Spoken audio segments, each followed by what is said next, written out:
Welcome to Wealth Builder Movement on the Side. So I am here. By the way, just so y'all know, I like to be authentic. I am manning the ones and twos today.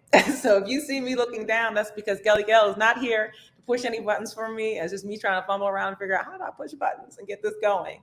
But I'm excited nonetheless because I'm here with two fabulous women from Russell Place of Promise. They also represent other orgs in the city, and they're going to be talking about Russell Place of Promise, what that organization does, how it's benefiting the community, and how they're actually helping the residents of neighborhoods which are under revitalization take ownership equity wise in that process, as well as thought leadership wise, and really elevate the community and do something that works for them instead of just having outside entities come in and tell them what works for them. So I'm going to kick this interview off right away. First, I want to introduce Maya White. She is a representative not only of Russell Place of Promise, but also Cities United. I'm going to let Maya introduce herself and really tell us a little bit about her background, what her roles are in both organizations. And then I'll also introduce our second guest with us this afternoon, which is going to be Letitia. Letitia is going to talk about her role. She's at Louisville Metro as well as at Russell Place of Promise. She's going to talk about both roles. And then we're going to kind of get in some really good conversations about what Russell Place of Promise is doing for the community and how they're elevating the Russell neighborhood. So let's kick right into it. Maya, can you introduce yourself? Tell us a little about yourself. Tell us about the organizations you're working with and what your role is at Russell Place of Promise. Yes. Hello. So my name is Maya White. I am the Senior Associate of Innovation and Research with Cities United. Cities United is an incubating partner for Russell Place of Promise, where I am the research assistant with Russell Place of Promise. I do a lot of work around researching innovative, dope economic models that communities can do to make sure that they're being placed in the decisions and the equity that they're going to build with their community. And I also do a lot of research around gun violence prevention with Cities United, as we are a national network that works with gun violence prevention organizations and community offices and state offices to reduce gun violence in cities.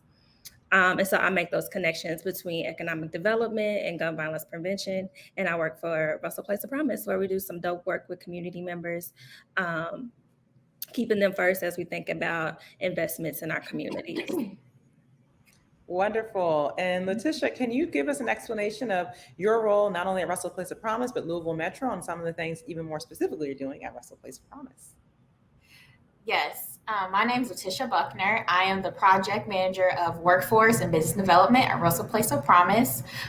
Within my role, within our relationship between Cities United and Louisville Metro government, I'm on the place side. So a lot of the things I do in my role entail a lot of strategy building, as well as connecting opportunities for residents in Russell around workforce development opportunities, around business development, and continuing those existing efforts within Russell, getting employers to hire within Russell. So that's pretty much what my job entails.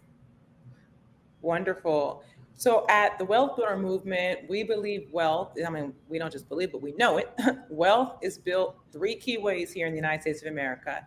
You're either doing real estate investment, you're building it through entrepreneurship, or you're predominantly building it through stock market investments. And of course, there could be other non-traditional investments. We know there's many ways to build wealth, but those are the three key ways. What I love about Russell Place of Promise is looking at two of those ways very heavily, which is very different than most nonprofit orgs that come into a community.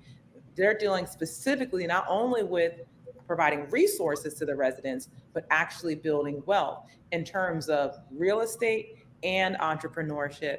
So Letitia Buckner, I want you to start us off. And can you tell us a little bit about the entrepreneurial aspect of wealth building that Russell Place of Promise is involved in? Yes, so Russell Place of Promise is heavily involved with entrepreneurship, maintaining Black-owned small businesses, and also folks who want to expand and, develop more. So we have our small business accelerator that we did last year, and we had about 12 small business owners that participated to receive, services within, help with, marketing, legal services, back of office services. So just those things to maintain and compete with also, non-Black businesses. So those are the type of things that we offer in terms of development and opportunities for entrepreneurs and business owners. Wonderful. And Maya, I would love to hear more about what you all are doing in terms of real estate and allowing the community members to build wealth by ownership of real estate. And I know there's two key ways. I know you guys have owner occupied residences and buildings, and then there's also the community land trust. Could you talk about those two initiatives? Well, we also have a project manager that's doing housing, and she's creating a home buyers club, partnering with different housing developments in the Russell neighborhood that's doing that work to make sure that we're increasing home ownership in Russell. What we're not exactly doing the home owning experience just yet. What we're now in is we're in our incubation phase, and so we are going to implement some work groups with community members and people who are technical assistants in different of our wealth building pathways. And one of those is housing, workforce development, and community ownership. And what we research together in our work group for housing decides on what we'll do in regards to the housing issue that we have in Russell. And so one of those things is the community land trust. We have been studying that for about a year. And we're thinking to introduce the community land trust model to the work group so we can explore and see if that's a possible option for the work group and see if we could possibly do that in the future for Russell. We had a great response as we had a summer learning series this summer. And we had people from Grounded Network Solutions, which is a national organization that connects with communities that want to do community land trust in their communities. We connected with the Lexington Community Land Trust, and that's an existing community land trust in Lexington, Kentucky. And then some organizations that are in Louisville that are wanting to do a community land trust here, which is the Center for Neighborhoods, and Rebound, which works out of the Louisville Urban League office. And so we had a conversation with them. We got really engaged with residents about doing a community land trust in Russell, and they were excited about it. So it's an option. We haven't actually started planning around it because as Russell Place of Promise continues to do projects and initiatives and do our place-based work that Letitia was talking about, we want to make sure that the people are really included in those decisions. And so that's where we are in the space. We're really doing some community involvement and engaging with the community so we can see, we can all sit down and study together what is it that we actually need in Russell. We have to give some background about Russell, the neighborhood in Louisville. It's 10,000 people, over 10,000 people that live in Russell, 96% Black, only 14.6% own homes in Russell. A lot of those properties and a lot of that space is owned by places of faith as well, because we have 44 churches in this neighborhood, and it's kind of a small neighborhood, but we really want to increase that home ownership. And community land trust is a powerful way to do that with community, and thinking about doing that in the future of Russell is a great possibility of what they may decide to do. Wonderful. So Maya, for those that are watching and might not fully understand what a community land trust is or hearing about this for the first time, can you just, at a very high level, what is a community land trust? Is that something where the community members have to pull their money together and start buying properties? Or is that something where an organization forms from within the community, a nonprofit or for-profit?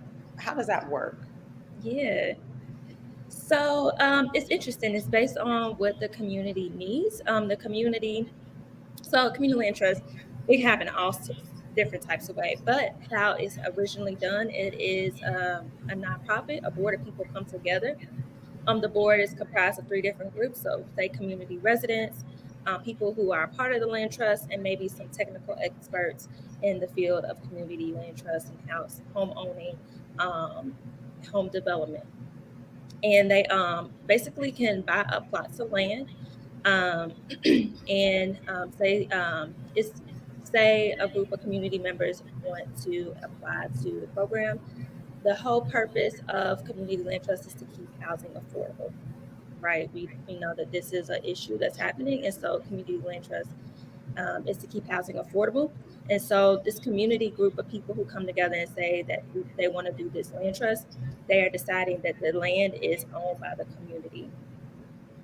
And people can apply, and essentially what they'll do is the community will own the land, and then the homeowner will own the home on the house. Usually the community land trust does funding, donations, however they get us a large amount of money to support the land trust, and they'll give subsidies to the homeowners that apply for affordable housing in the land trust. So they'll provide them with a subsidy that lowers the house to make it more affordable, and then the homeowner gets to apply for a loan and retrieve the house at an affordable rate over time. Now, as they want to sell their home in the future, they have to sell to the community land trust. And that just recycles the subsidy back to the community land trust so they can give it to another family who needs that resource to keep the housing affordable. They still build equity over time, right? They still have the home buying experience, but they're doing it in community with other people, and resourcing this money back into the kind of like this big pot of money. So another family can benefit off that same subsidy to keep it affordable over time. And community land trust, I mean, they help out with other resources like keeping the houses up, property management. They also have community land trusts where you can rent from them. So there's so many different layers of it. A group that is doing it nationally is Grounded Solutions Network. And they work really tight with different community land trusts and people who are inquiring about it to make sure that they're on the right track, to making sure that those lines are addressed as they're thinking about keeping things affordable and thinking about funding and thinking about community voice at the center of that community need for affordable housing. Wow, that's great. So one thing I want to ask both of you actually, and you all can just kind of trade off as you see fit, is how do you, so often our communities have been just entirely devastated by systemic racism, and then just good old fashioned overt racism. And so there's a huge amount of distrust in the communities, even when you come in and you say, hey, I might racially identify with you. That does not necessarily automatically assume that the community members are just going to open up their arms and say, hey, we fully trust that you'll treat us right, as others may or may not have treated us. How are you all working to build trust, not only among the families, but also among the business owners in the community? And either one of you can kind of kick that conversation off. Yeah, so in terms of maintaining those relationships with business owners, we talk to them. We want them to know, hey, this is the issue we're having with employment in, Russell, and how can we come to an agreement? What can you do to reach out to residents?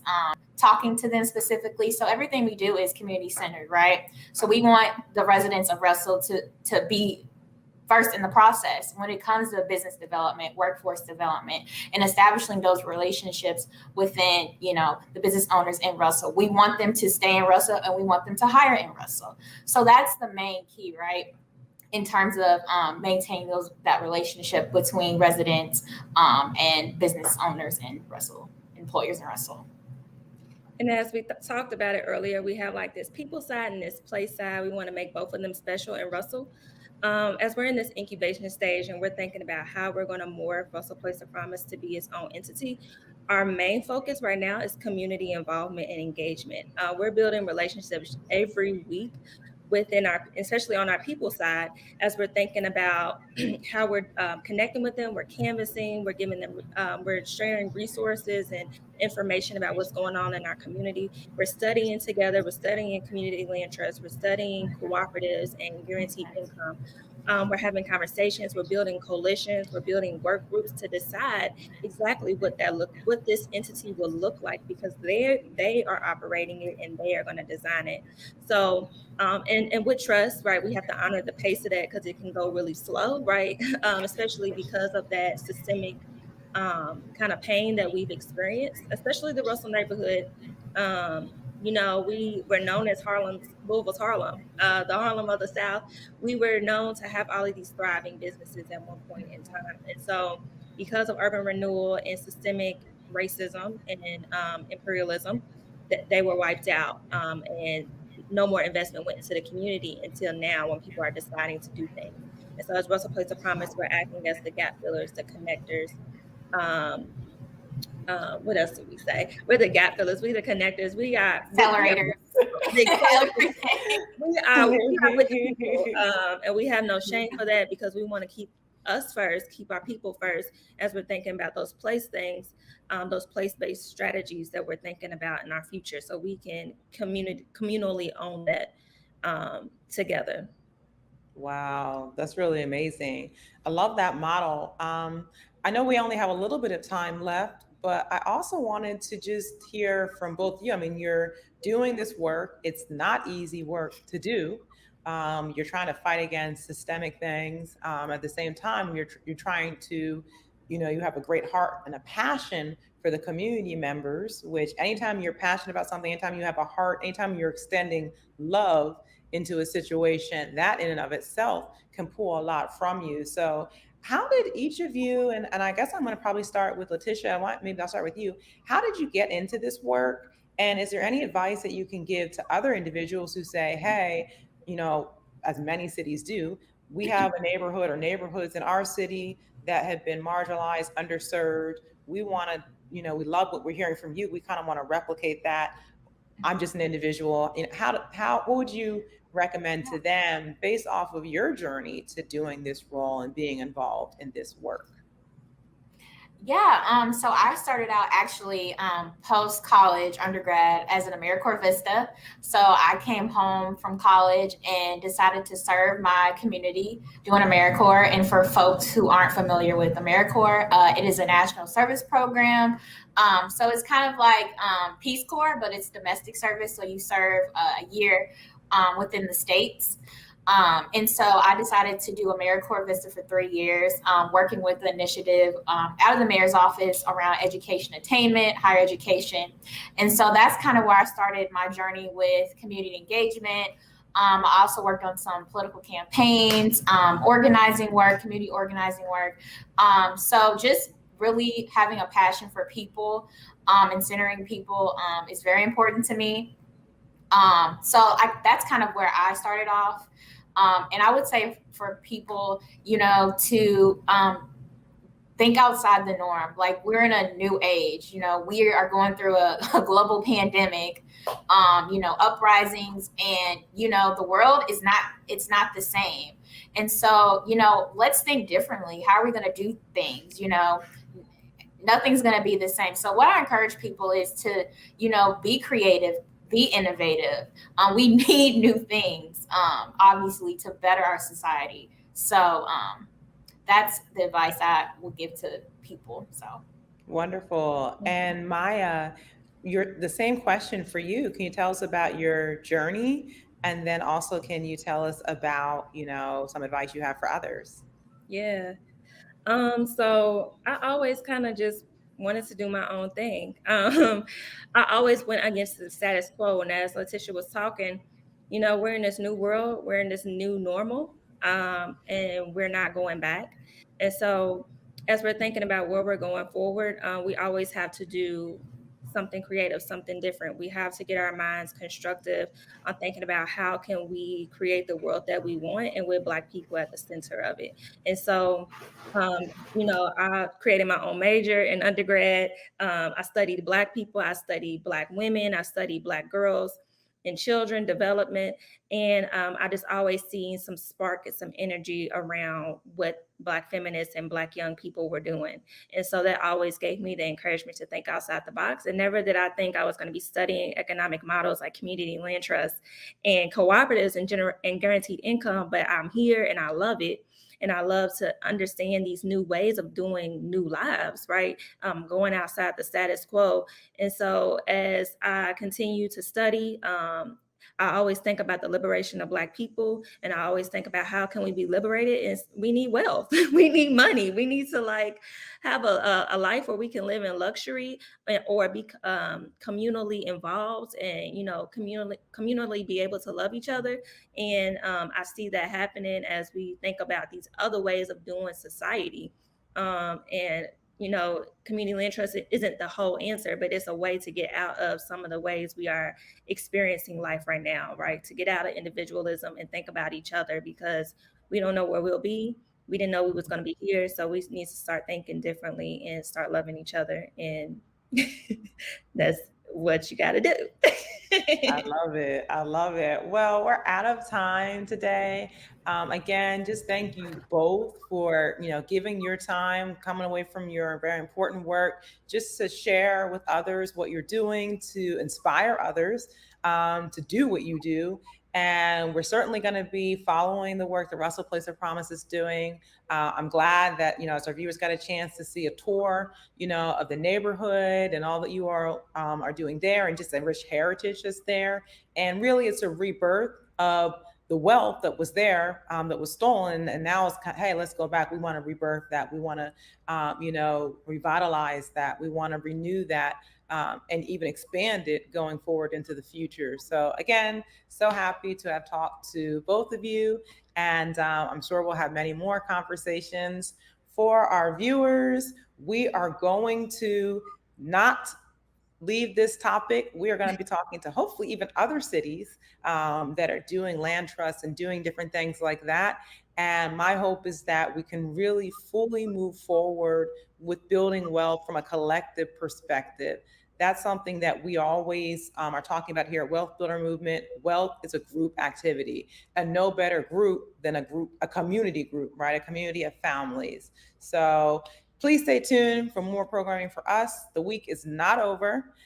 Tomorrow, we will be in another historical neighborhood, Smoketown neighborhood, where they also are talking about how they can increase family value through real estate locally there, as well as celebrating the heritage of that community and really shining a light on, what I consider atrocities. So anytime you're talking about robbing a neighborhood from its wealth, you're talking about, underserving of a neighborhood, the intentional systemic racism against a neighborhood. We're going to be talking about that, but more importantly, we're talking about, hey, let's, what can we do and what can we demand to right those wrongs? And again, just celebrating the heritage of the people in that community and all the wonderful things that are in that community. So 2 great communities, Smoketown, Russell neighborhood, both here in Louisville, Kentucky. And we'll see you all again tomorrow. Thank you.